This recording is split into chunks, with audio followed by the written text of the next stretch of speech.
With your help, we can continue to fight for freedom, reach new audiences, and bring important information to the public free of charge. This is not possible without your generosity. Join our quest for the truth and our freedom and donate today, telling as it is.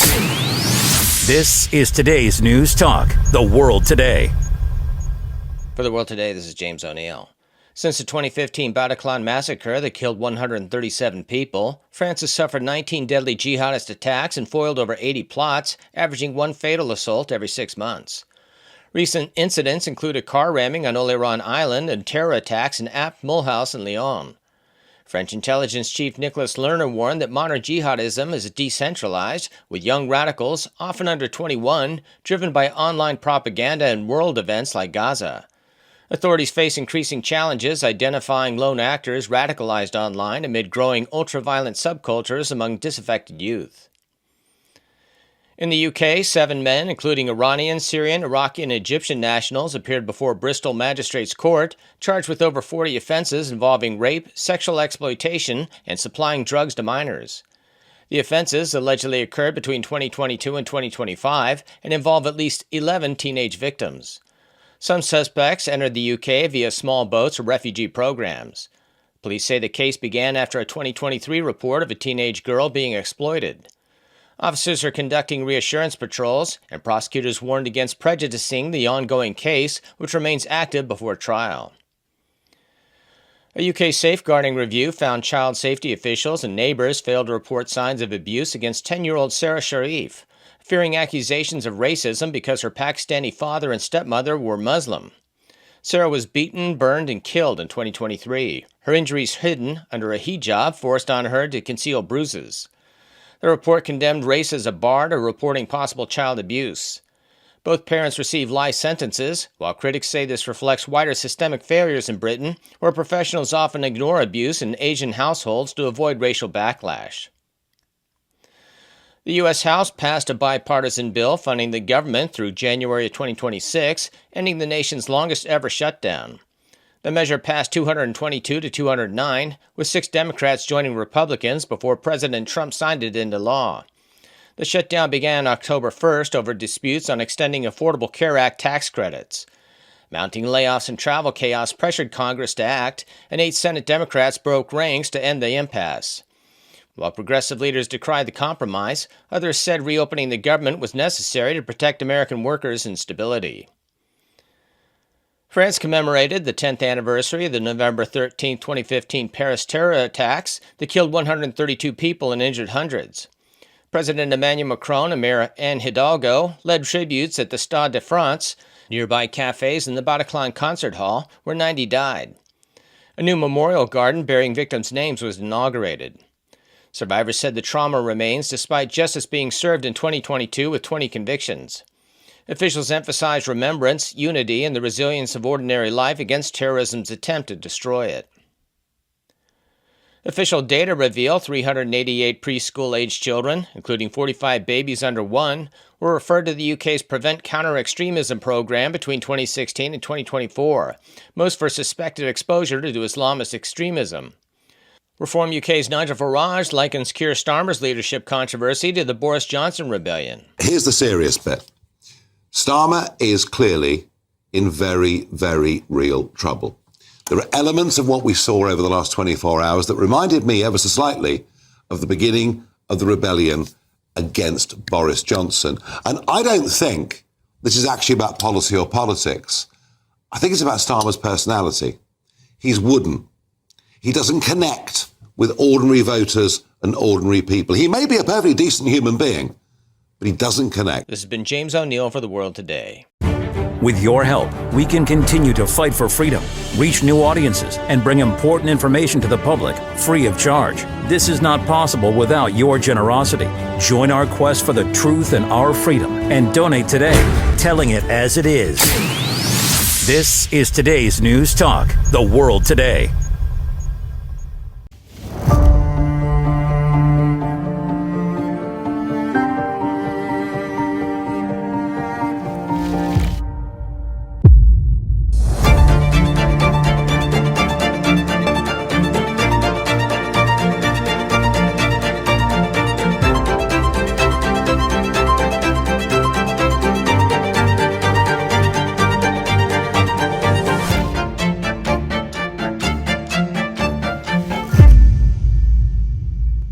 Welcome to The World Today and the protagonist, a great panel too, to discuss a very, very important topic, which is the loss of UK culture.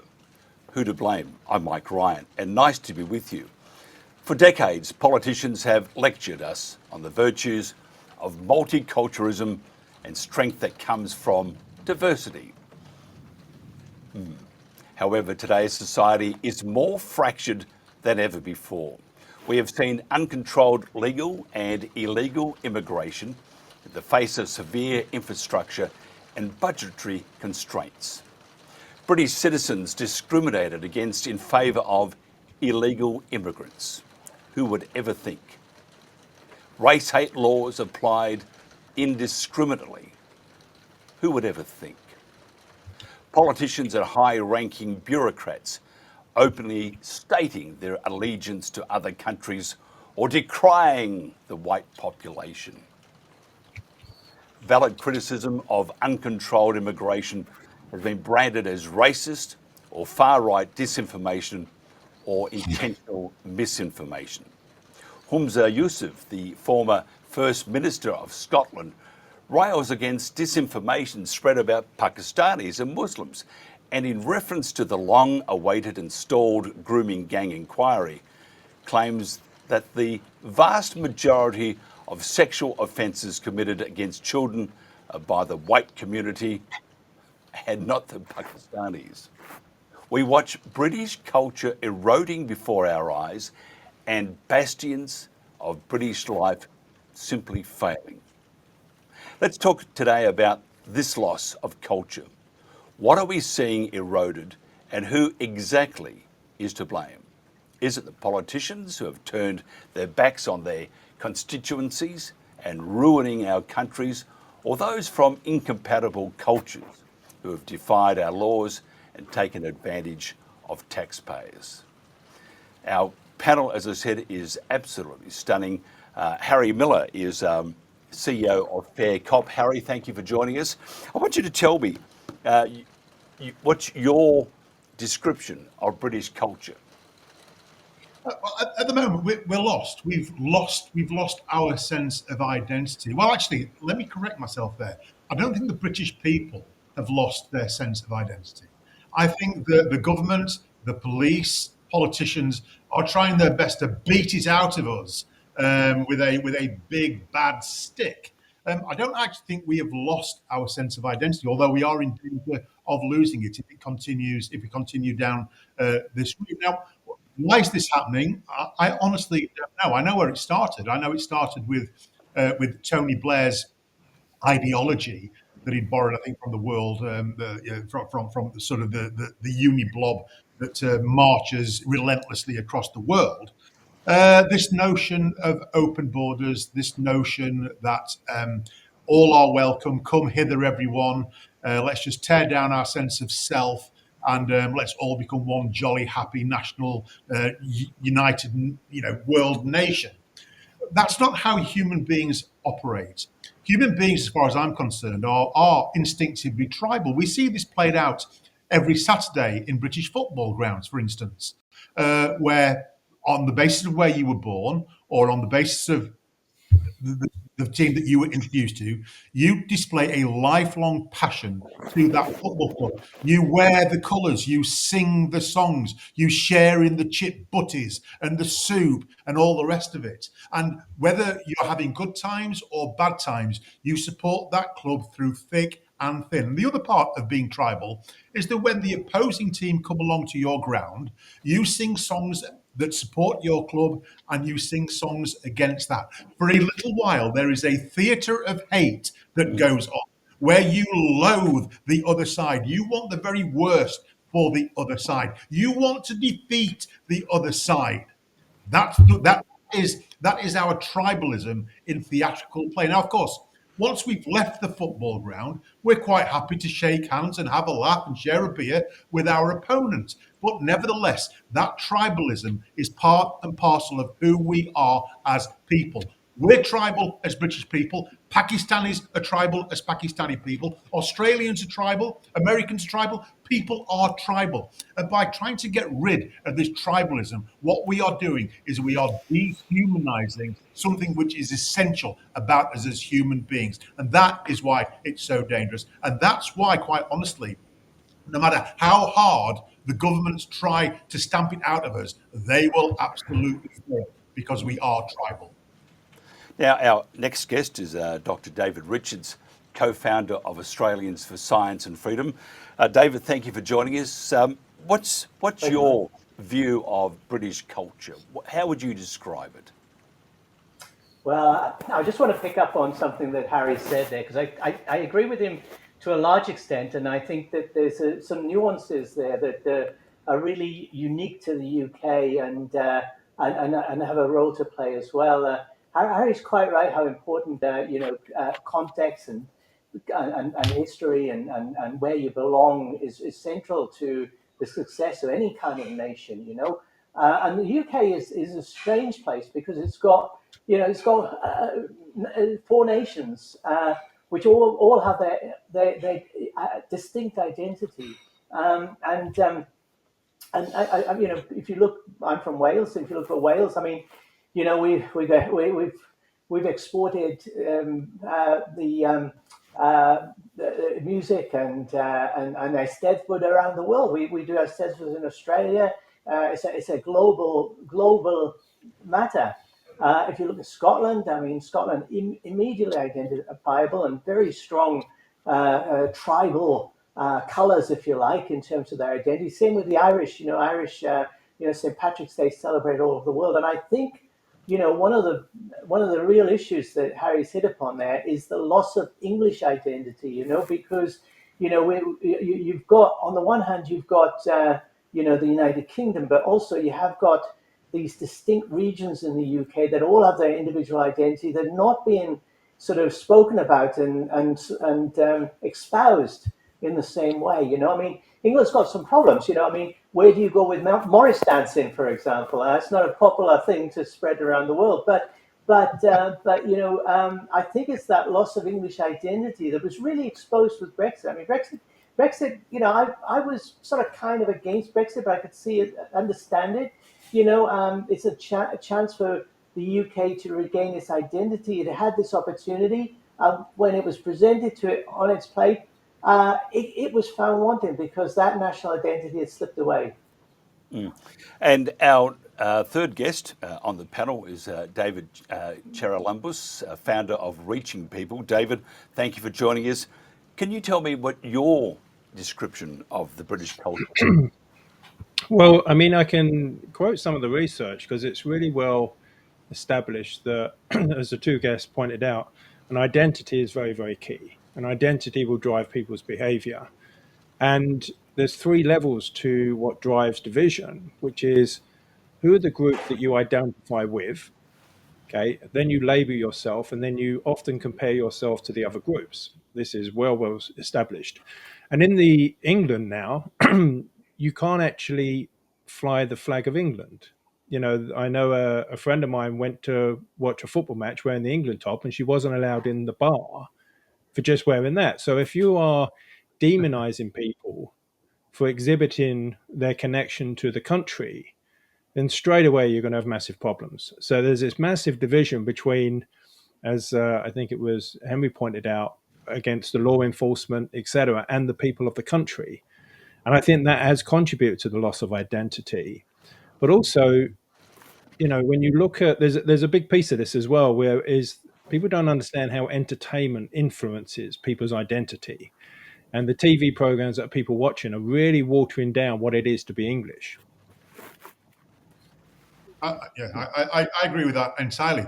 There was the Reform MP recently was in trouble for pointing out that when she watches television adverts, every single advert seems to involve a mixed race marriage, and said she was sick of it. Well, she's simply her observation is correct, that this representation of mixed race is it's simply not recognisable. It's absolutely not recognisable. Possibly more recognisable down in the metropolis like London, but certainly up in Yorkshire, Lincolnshire, etc.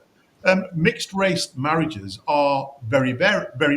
Now, what I will say is, where we do find them, they are entirely acceptable. Nobody's kicking off about it. Nobody's looking at anybody and going, "Oh my goodness, look at them! They married a black person." Nobody's doing that at all. But it's this attempt to make it the absolute normal. And if you have the brass balls to point it out that this is not normal, then you are decried as being racist. And this is the problem that we have. We are having projected upon us a version of reality which we do not recognize. And when we speak out against it, it is viewed as heresy. And of course, there is a punishment, there is a consequence to speaking out. And I think that is one of the things that drives us, this attempt to disconnect us from what you and I know to be reality.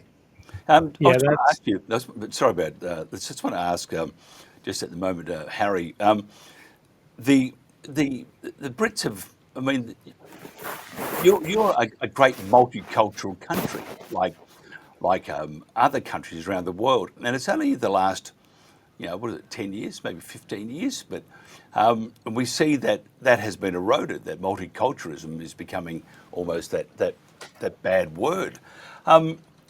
Tell me, I know it's different from Harry's perspective as being a ex-policeman.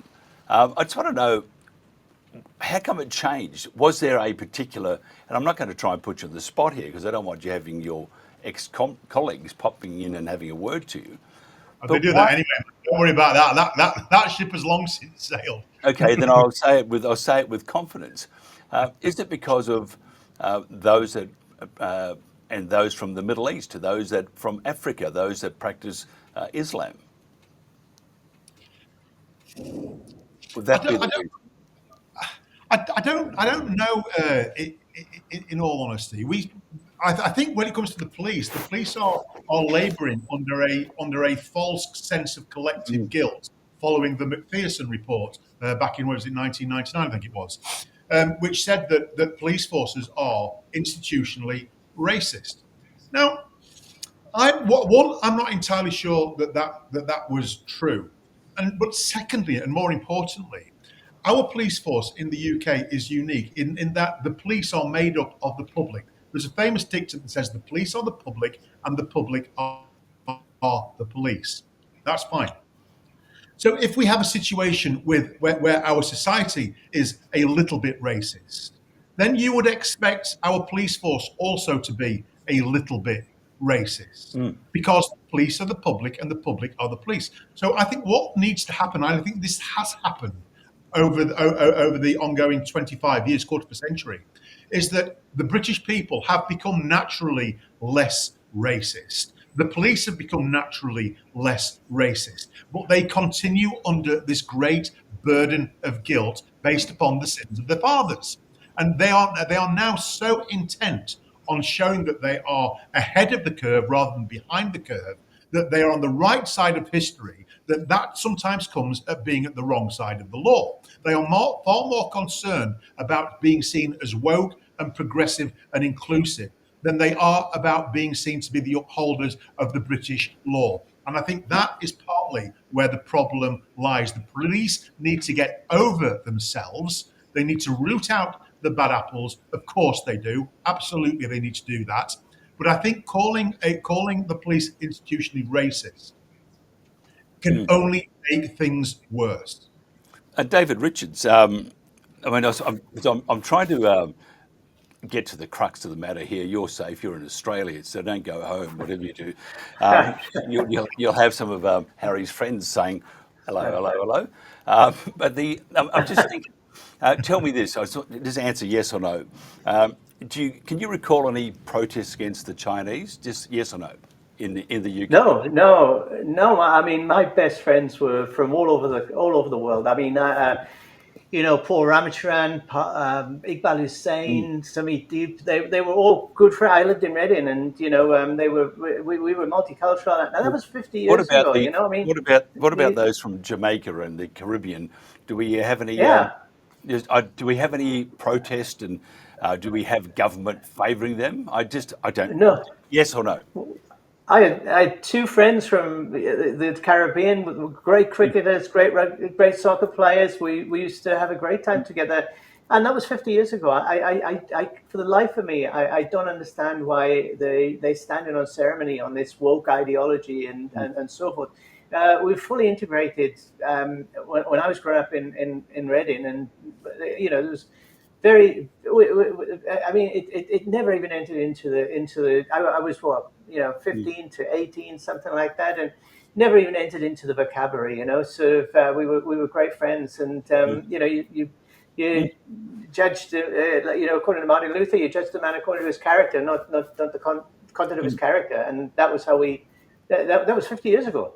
So I don't understand. It's Groundhog Day in the UK. Yeah, and I'm just thinking the next thing has been, I can't think of it, and maybe the Aussies because we drank too much, but otherwise we were the ones that were creating all the ruckus. But being serious though, tell me why. I mean, even with those from the Middle East, there was nothing. So tell me this, David Richards, in your opinion, why has this become an issue? And why is government now, and it seems this way, why is government now very sympathetic to those that have arrived in the UK illegally or legally and that practice Islam? Well, UK's had a long-standing problem of an aging demographic, and the solution to that problem was immigration. And they thought that they could just introduce more and more people into the UK, and it wouldn't affect the character of the country, and it would solve the aging demographic by perpetually increasing the incoming youthful population.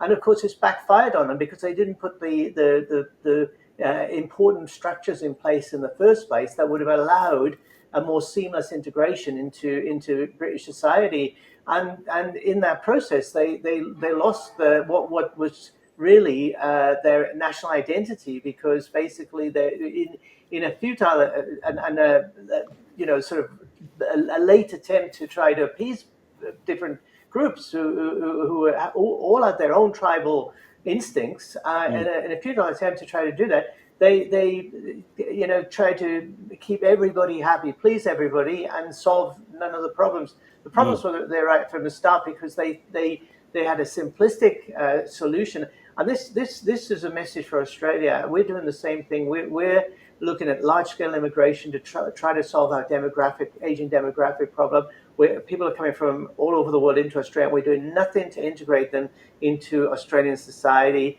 We're sort of kind of where Britain was in the 1960s, 1990s, and we're following the same course. And unless we take action in Australia to preserve our national identity and help people who are coming into our country to appreciate the values and so forth, we could end up in the same place. The UK, Britain has been, an exceptionally wonderful country for the world. It's introduced, Isaac Newton, Charles Darwin. The history of the UK is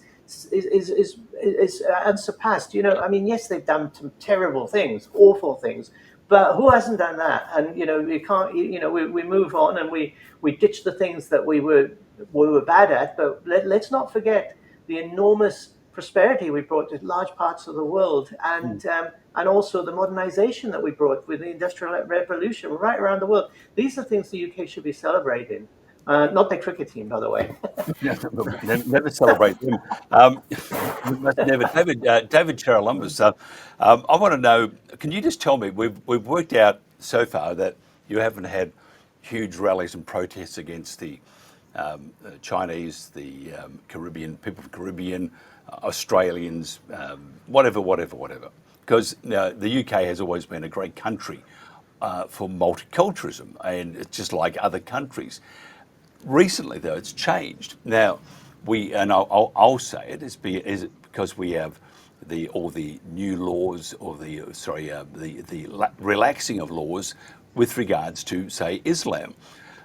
Is it? I mean, this is what I think. I think it's the government has created a problem here by trying to be too good or too nice or whatever, welcome to our country. And if it's a government-created problem, which is now just escalated to just swallowing the whole community of the UK up, how do they fix it? And am I right in saying that this is a problem that was created by the government?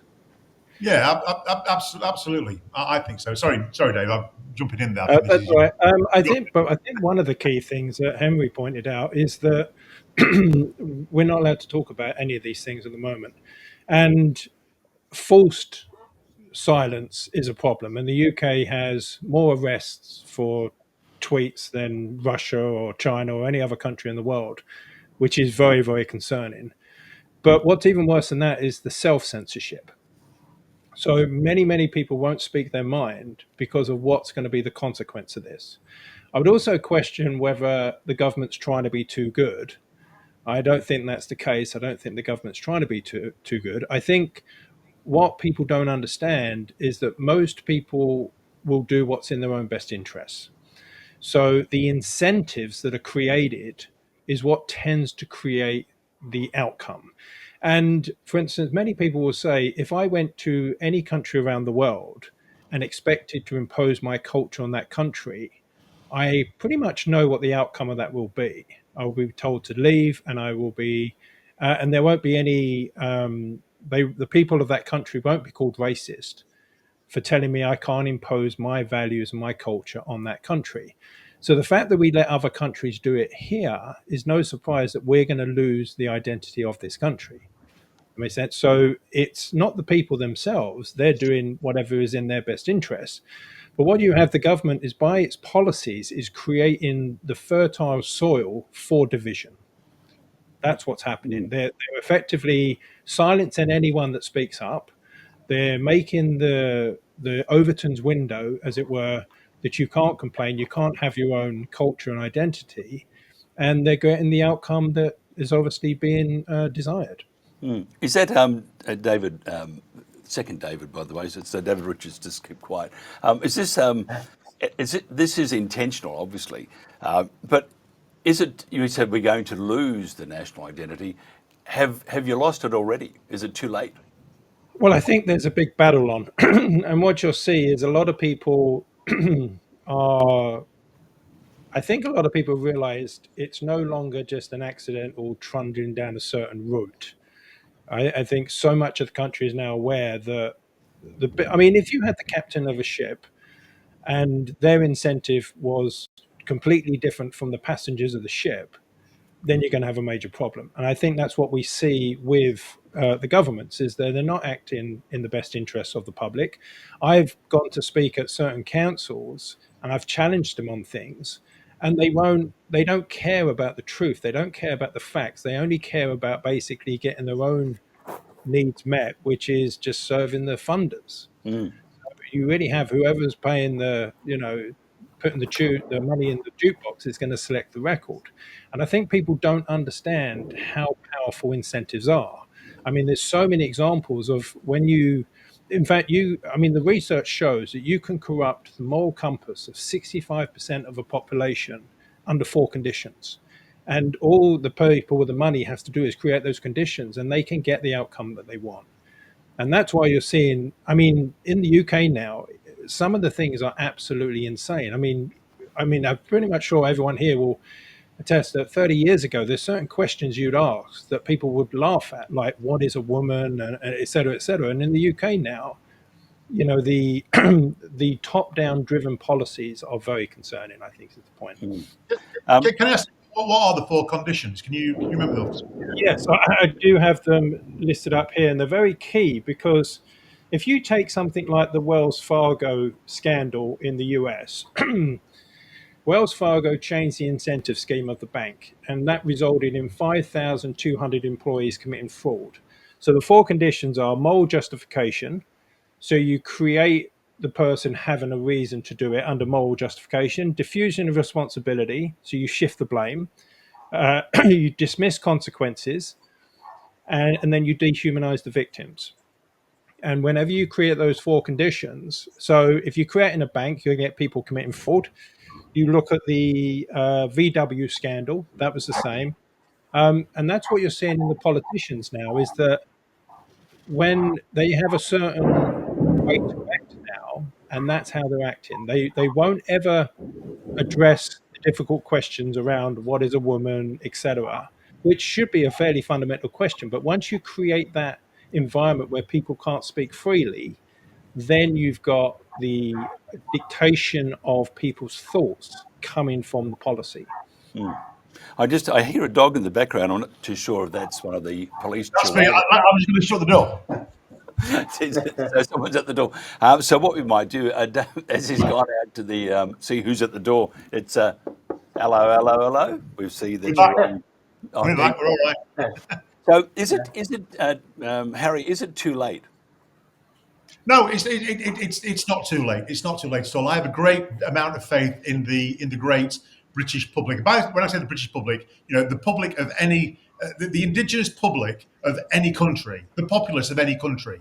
We're very good at fighting back, and I think one of the problems that the government make is that we go along with this BS for so long, and they think that we don't notice the changes, but we do notice the changes. And it comes to a certain critical mass where we go, enough is enough. And then what we do, we have a quiet revolution. We don't tend to have massive revolutions in the United Kingdom, but we don't stand BS for too long. And so what we see is a pushback. We're seeing it already. We're seeing a pushback with the flags that are going up. We're seeing it with the rallies, which are attended by tens and hundreds of thousands all over the place. We see it in the disquiet amongst our MPs who, as David said, they're motivated by their own self-preservation. And so they are duty bound in order to protect themselves, to step more in line with the populace, with the population. So I think there is hope. If there wasn't hope, I wouldn't do what I've been doing for the last 6 or 7 years, because I think in order to drive change, you have to be optimistic. And I am an eternal optimist. David Richards, both parties have promoted, Conservatives and Labor, and what's the difference? Have promoted and of this uncontrolled immigration. They're all to blame. You can't just blame the Labor Party. The Labor Party has gone and plonked it on steroids. But but they're both to blame. And you're an observer of politics, not just in Australia but also in the UK. What's your thoughts on that? Well, I see that Britain is at a crossroads. I think without significant action, there's a danger that two scenarios could unfold. The first is that with increasing fragmentation with society, that becomes a tax. That becomes a tax on the economy, because basically it's a dead weight that the country has to drag, and basically that's going to lead to increasing loss of revenue for the country. The country's going to get poorer and poorer, and the standard of living and the quality of life in the UK will continue to disintegrate. The other possibility is the other threat is increasing authoritarianism, and not necessarily fascism or anything like that, but increasing authoritarianism. We're seeing this with the identity cards and increasing regulation on where people can move, how far they can go, and again, this is going to lead to a significant diminishment of quality of life in the United Kingdom. And so unless significant action is taken by leaderships in the UK, I fear that the UK is going to slip down those roads. So there's a couple of examples in history where some dramatic changes occurred that changed the course of history. One of those was the end of McCarthyism in the United States, when the Earl Warren report came through, and they, along with the emergence of JFK, and that completely transformed the United States, which was heading down that totalitarian path. And going back in history, you see these bifurcation points in history. Another example of that was was in the Roman Empire with Constantine, where the Roman borders were being vandalized by the Vandals, ironically, and basically, he introduced Christianity into the country, not out of any fundamental religious reasons, but because he saw that Christianity was a way of uniting people into a common thread, a common sense of purpose. And I think that UK now has to recover its history, recover its culture, and be proud of that and start representing it. Or, unfortunately, it's going to slip further and further into this mire. I think you're absolutely right there, in all honesty. But I think this is the reason for the attack on our own history. There is a concerted attempt by academics, by certain politicians, by the woke left, to divorce us, to cast off our own heritage as something that is absolutely shameful. And I think this further serves to atomize us. It atomizes us from our past. It atomizes us from our tribe. It atomizes from what would be our natural future and from our own humanity. I think it's a iconoclastic vandalism that is utterly shameful. Now, of course, we have all kinds of skeletons in our closet, but tell me a nation that doesn't. Tell me a nation that doesn't. All you have to do is read Steven Pinker, for instance, and you will see that every nation on the planet has got a history that is not entirely glorious. But the great thing about Pinker is he's an optimist, and he sees us progressing and progressing and progressing so that we become more civilized, less violent, etc. So we have to look back and own our history and celebrate the good bits and go, blimey, that was a little bit embarrassing about the bad bits. We don't need to adopt the guilt, though, of past generations, because all that does, it serves to cut us off from our heritage, and it seeks to destroy them. Yeah. That is incredibly dangerous. And by the way, that thunder in the background, we just had it before, and David is a bit down the road. He's getting it now, so it's not. He didn't have a very fancy lunch, and it's repeating itself and he's a doctor, so he'd fix that anyway. It might hurt the ozone layer. But I'm just thinking, David Charalambous, they're all piling on Reform UK with Nigel Farage. I'm a skeptic when it comes to him. I think he's a game show host in waiting. That's what I think, and many would agree. But they are, because your politics is you got Labor, which are quite putrid. Then you've got the Conservatives, with the Tories. They're just like fairy floss and under a fountain of water. Not the meal. But can you just tell me what you think about say, Nigel Farage and Reform? Will they be much different, or are they at the moment just words? I think you've got to look at who influence policy. I think that's a really important thing. And for me, what I've noticed in many of the countries is it really doesn't matter what the colour of the tie is the person at the head of the organisation is. And what's really concerning is if you look across Europe and across the world, the UK isn't unique in the problems it is experiencing. It's in many different countries all at the same time. Now, the question is that accidental? And it doesn't appear so, because it appears that many of the policies are being funded by a lot of these global groups to create certain conditions that favour them. I've seen Liz Truss recently, the other day, commenting that there's a group of people trying to destroy Western civilization for their own benefit. There's this digital ID being pushed in many different countries at the same time. I mean, the chances of that being a coincidence are near zero. So the question is, who's pushing this?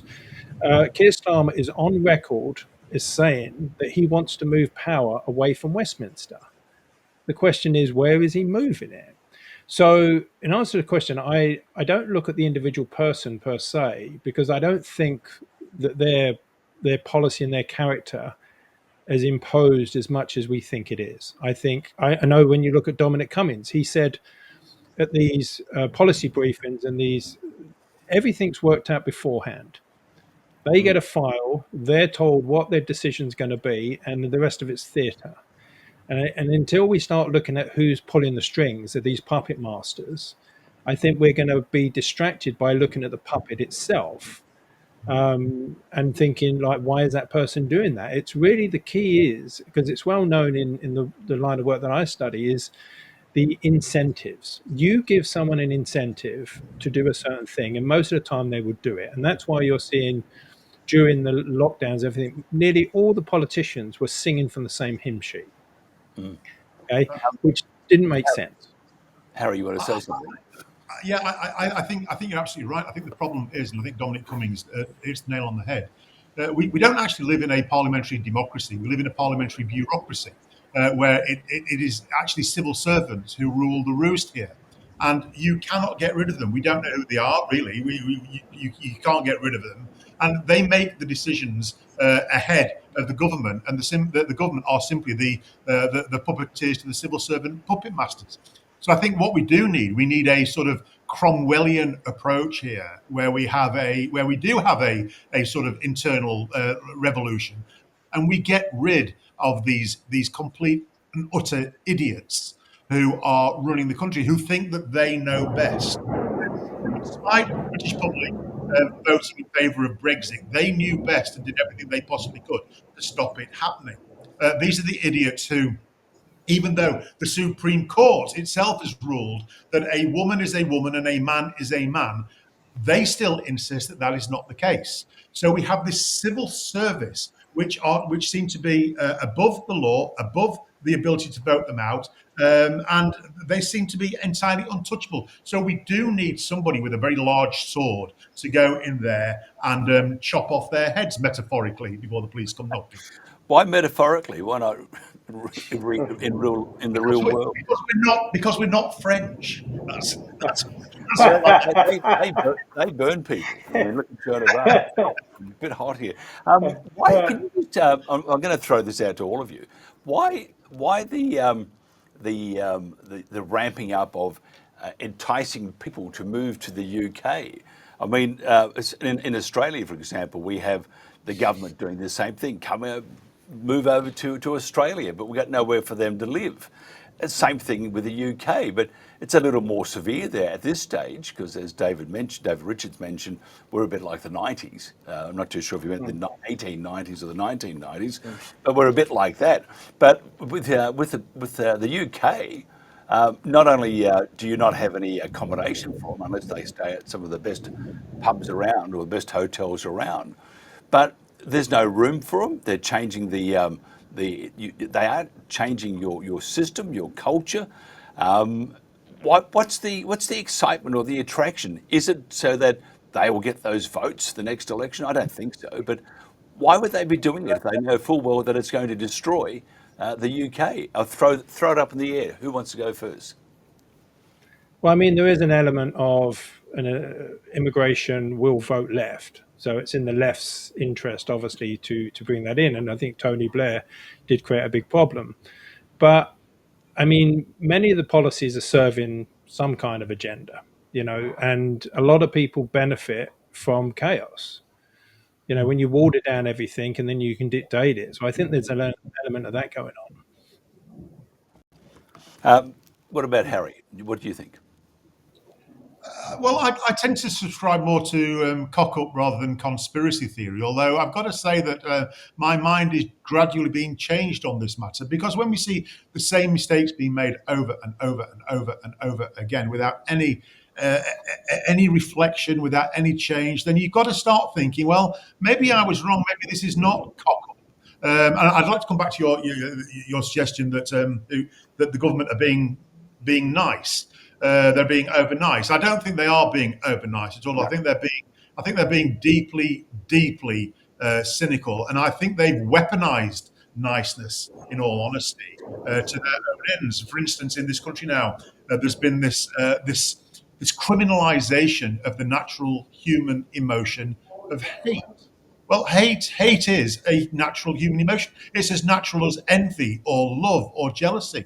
It may not be the greatest human virtue, but it is a human characteristic nonetheless. And when you criminalize it, yet again, what you do is you rip away part of what our humanity is. Now, it gets even worse because the government have defined it in such a way that all of us are guilty of it. Hate, as defined by the government, is not a sense of a overwhelming feeling where you just want to go out and beat the living crap out of somebody. You know, if that was the definition of hate, we could live with it. But the government have defined in this country hate as ill will, ill feeling, dislike, and antagonism. So if you are antagonistic towards a particular point of view, then you are officially a hater. If you say that there are enough people in this country already and we need to be careful who we let in, you are being antagonistic. So you are officially a hater. And if you commit a crime and you have displayed any of this antagonism towards any group, then you are marked down as having a hate marker on your police file. That's where we're at. So I don't think there's anything nice about that. I don't think there's anything about that. I think this is full on Stalinism, Maoism. This is exactly the kind of exactly the kind of circumstance that you require pre having a complete and utter tyranny. David Richards, does Islam fit in with Western society? Oh, Mike, were you trying to put a fatwa on me or something? I tell you, that's a very tricky question to answer. Look, what I might do, I might give you a different answer. No. Let's talk about that because that's the essence here too. Because Yeah. you're safe. Well, You're not going back for a while. They'll forget about you. I think the thing is that look, look, what I would say is extremism in any shape or form is very damaging for any society. And if we take extremism in Islam, that is not compatible with a democratic modern society. However, I know I've got many Muslim friends who don't subscribe to those kind of ideologies, and they live peaceably in a Western world. So I think to sort of put it in those terms, I think is not accurate. I think that look, there was a Mike Wallace interview of Aldous Huxley back in 1958. Brilliant interview, and Aldous Huxley predicted so many of these things that have become to pass. In particular, he predicted increasing totalitarianism and move towards communism because of increase in population, increase in complexity within society, and a desire of politicians to control that. And I think that what went wrong in the last decade or so was that Angela Merkel opened up the borders in Europe to allow the flow of populations from the east. It was more than any of the economies in the West could really tolerate, and of course, Britain having such a generous system of social support was a beacon for refugees that were moving from Eastern Europe and the Middle East and so forth. So I think that obviously those policies weren't well enough thought out.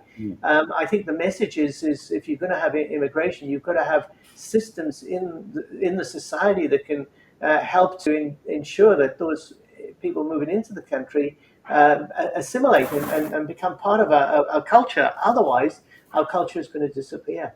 Yeah. Thanks for that, David Richards. David Charalambous, could you just tell me? I just need to know. This seems to me, and David Richards mentioned quite well that they need to assimilate into the UK culture, into Western civilization. I put the question to you: is this a clash of cultures? I think it is. And if it's a clash of cultures, then why isn't the UK government standing up for the government the country that it represents? Well, there's a good question. Why is it not? It's the feeling. I mean, if you ask the public, I get the feeling is that we're not welcome in our own country. I think it's like whatever we pertain to believe. I mean, there's people now that if they read from the Bible on the street, they're arrested. You know, when I was a child, that you couldn't envision that be the case. So to impose a visitor having more rights than the people of the country is obviously going to create massive division. Now, what will happen is that people will start to resent the visitors when it's not really their fault. I mean, if you were in another country and the government was giving you extra rights, it's not your fault, it's kind of a benefit. But the conditions are definitely being sowed for division. That's clear. I mean, we would want a government to represent the public and the public's interests, but that doesn't appear to be the case. And when I've been to councils and spoke to them, they really don't have much interest in the citizens they're representing anymore. And in line with the research I mentioned earlier, when you create that kind of environment where you're not, your main goal is not to serve the people that you should be serving, then you're going to get everyone out for themselves. Harry, what we are talking about here is multiculturalism, which has worked so well for many, many years. Is multiculturalism then an impossible con? An impossible con. Now, I think what we have to recognise is that cultures are fundamentally different, and we can't sling them all in a blender and expect what comes out to be acceptable. I'll give you an example. I've just got back from Australia, where my daughter now lives with an Australian husband, and I've got a new Australian grandchild. And I was chatting to my daughter about where my new granddaughter's allegiances, sporting wise, will lay. And I said it has to be Australia first. If Australia are taking on England in any sport whatsoever, then my grandchild has to support Australia. And I wanted to be cheering against England because she's Australian. That's the way it has to be. Now, that has not been the case. Now, of course, if England are playing somebody else, New Zealand, let her cheer on for England. But Australia has to be first. And that's what needs to happen in this country. If we're going to have successful integration, then fine, let the Pakistanis have a soft spot for Pakistan. But if they come out and they are, and second generation Pakistanis are supporting Pakistan over England, then I think we have a real problem. Because I think what you have to do is respect the nation that has adopted you and which you have adopted. I don't think it works if you continue to hold the candle for your former lover. I don't think any marriage works if that is the case. And I think multiculturalism is not destined to fail, but I think unless we adhere to certain rules, it will fail. And so far it has failed. David Richards, you moved to Australia. You don't sound like an Aussie, by the way, which is deplorable. But you moved to Australia, and when I lived in the US, I always, wherever I went for work, I always thought I'm in someone else's house. So what I'm going to do is I'm going to respect their house. Now, and then when I lived in the US, I went there because I wanted to embrace the American culture. I just wanted to do it. So therefore, you embrace it. It would seem at the moment that not just the UK, but around the world, they're not embracing that particular country's culture. What they are trying to do is to change it. Would you then say it's more of an invasion then than a form of immigration? Because if you're moving to a country and you're going to change it, but by whatever way you can, at this stage it's fairly peaceful, but it is splitting and dividing the. For example, in the UK, the country it's not in half. By the way, it's probably three quarters. They are very proud of the country, and you go to about 25% on the other side. So is this an invasion? And should they be? Because if you look at what they're doing, I think it is. It's not not the ships, but they've got everything else sailing over there, and the digital ID, according to Keir Starmer, is going to stop them. Not anyway. So what's your views? Because when you moved to Australia, even though you like singing because the Welsh like to sing, you like to drink because the Welsh like to drink, and you're a very fine doctor, but you came here and you embraced the country. So what's the issue then? Why aren't the new immigrants embracing the UK? Why are they wanting to change it? Yeah, well, it's natural that you have an affinity for your own country. Sort of that goes to show. But you've got to ask yourself, I mean, why are you coming to the country if you're not going to adopt the culture and the traditions of that country that you're moving to? I mean, if you're so tied and so tethered to your mother country, wherever that is, well, why did you leave in the first place? And the reason why, the truth be told, the reason why people come to Australia is because it gives people a very good standard of living. That we've got freedom of speech, broadly speaking, although we've gone through some pretty dour times recently. We're civilized. We're a peaceful country. We respect each other, and by and large, most of us are pretty nice to each other. And so coming into that kind of country, I was welcomed. I felt at home straight away. It was a bit easier. I mean, dare I say, in many ways, Australia is more British than Britain is today. Because many of the cultures that we have over here are from British descent. But of course, that was what made Australia a successful country. It was the best of British know-how and culture at the time that came out and developed the land. And we made a lot of mistakes. Britain made a lot of mistakes in Australia, and we're paying for that now. So when I came out, I wanted to be an Australian. It's funny, because I represented Australia in triathlon in my age category in Chicago about 12 years ago. And I told my father, I said, Dad, guess what? I've been selected to represent Australia in the World Championships. And he said to me, oh, how come you didn't get picked for Wales then? He said. And old habits die hard for sure. But, I accepted that when I divorced my old country, so to speak. I don't have a British passport anymore. I consider myself Australian. And, I as much as I have a fondness for the old country, I've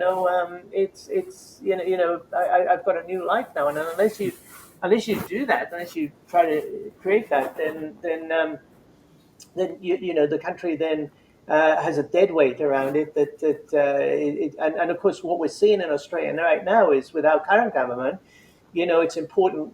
We've increased immigration dramatically to solve the demographic problem here, which is namely an aging population, rather than trying to improve the health of the nation, improve the productivity of the nation. They're doing it on the cheap by importing large amounts of younger immigrants to create the problem. And so 20 years from now, we're going to be in exactly the same place as the British are.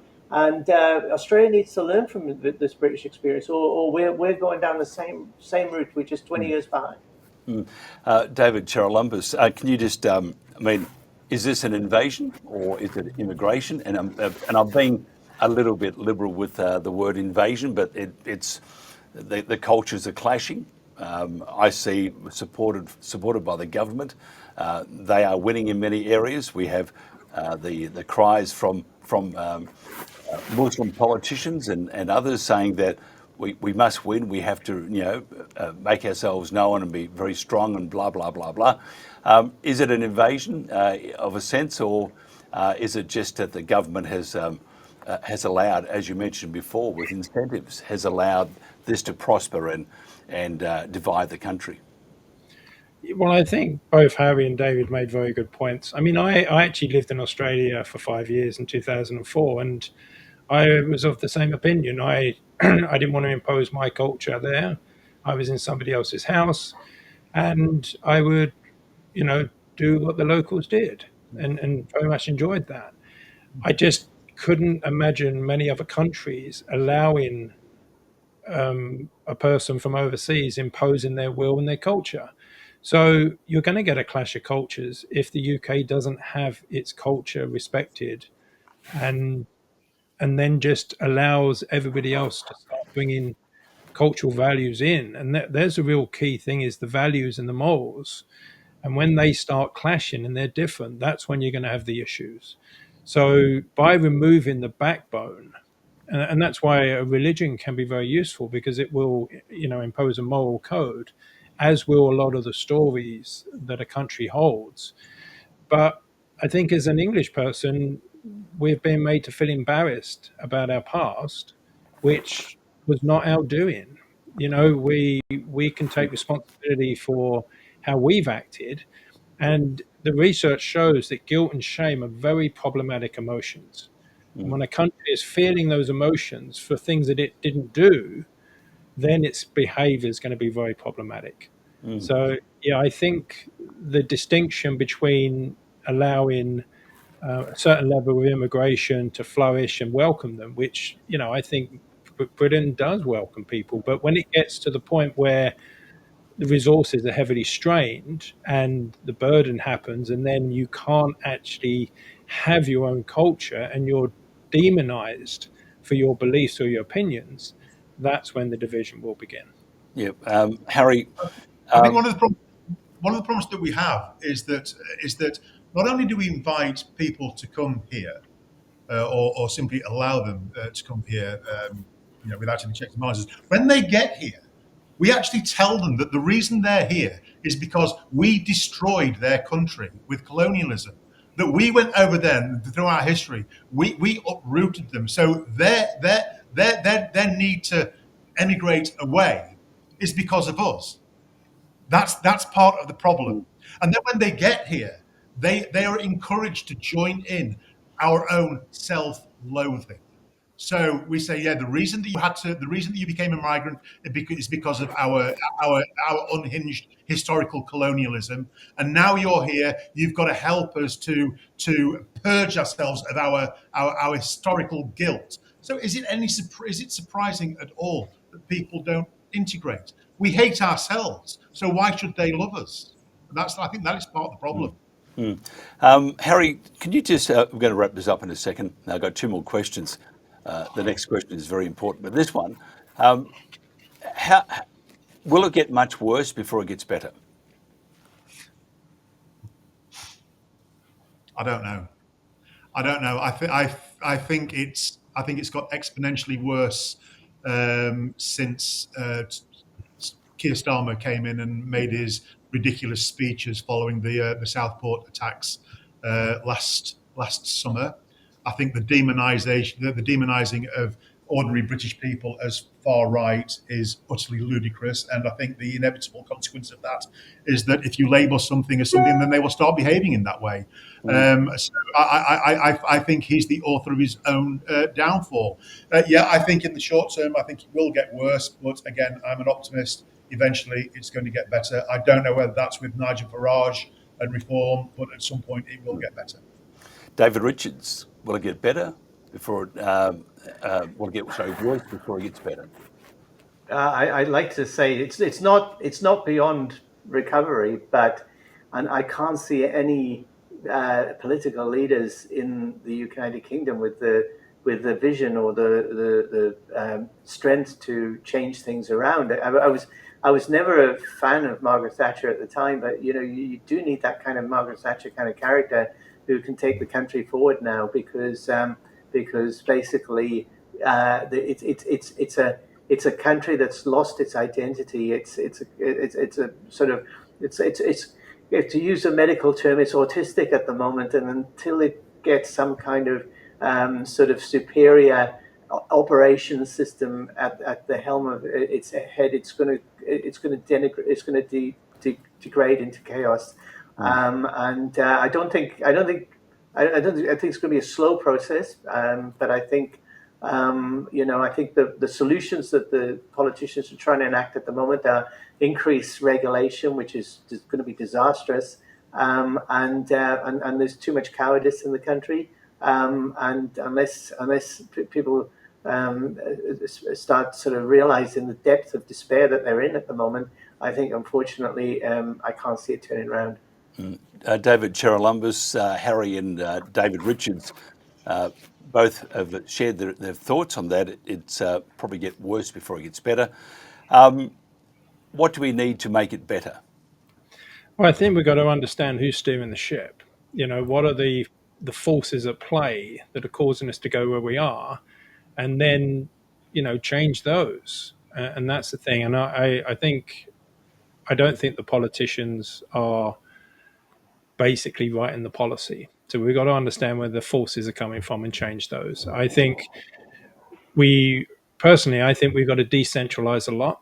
I don't think that, the people connected with the public, they need to be connected with them. So local governance is really key, where you can influence your local councillor, and then the people of that town or city can actually have a say in where this goes. I mean, it's clear whenever I spoke to the councils or the people I work with speak to them, it's coming top down. They're not deciding the policy, it's being enforced on them. So I think we have to understand who's steering the ship and interject with that. Now, I did say there was one final question, and this is probably I need the honesty, and you may need to swallow your pride.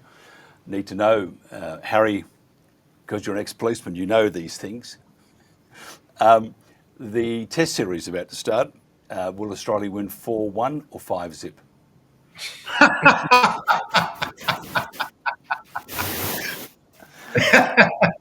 No, it's not. You're going to see a resurgent England here. I confidently, you put your house on it. Okay, because you're now an Aussie, you don't sound like one, David Richards. Are we going to thump the Poms? Yeah, look, I hope they make a good series of it. I'm hoping it's going to be a good competition. Such a tradition, the Ashes. So I'm hoping that there's a bit of spirit there that's going to come back and give us a good series. No, I don't want that at all. David Charalambous, what's your thoughts? Do you think it'll be 4-1 or 5-0? Well, my thoughts are we should choose a different sport. One that we have a better chance. That's a cop out. I hope they do well, but I wouldn't put much money on it. Yeah, I think it's going to be a very close series, much to my horror. Although in the one-day internationals in New Zealand won quite comfortably, but it means nothing to the Test series. This is a big one, and I'm a cricket tragic. I love my cricket. Almost went to the UK to play county cricket at one stage, but decided because they didn't pay very much in those days, and I thought, no, I'm not going to be sleeping in a room with 5 blokes. There's no way. Now, we have had some storms here. You mentioned that it's heading towards cold in the UK. Somebody sent us a note on chat, and we used to have a guy who would talk weather with TNT, and he would always say, enjoy the weather. It's the only weather you've got. And I used to what do you mean by that? But anyway, a couple of drinks does do that to your brain, I think. Harry Miller from Fair Cops CEO, David Richards, co-founder of Australians for Science and Freedom, and David Charalambous, founder of Reaching People. Thank you so much for your time. I appreciate it very much indeed. Thank you. Okay, that's it for us for the week. We'll be back on Monday with another debate, another panel talking about issues that are of concern. All week we've had some magnificent panellists and guests. I want to thank them all very much. For those that are following the cricket, it's going to be reality, probably 3-2, but let's hope it's a 5-0 win to the Aussies over the Poms. Have a great weekend. I'm going home for a scotch. Have a great one. See you on Monday. Bye-bye.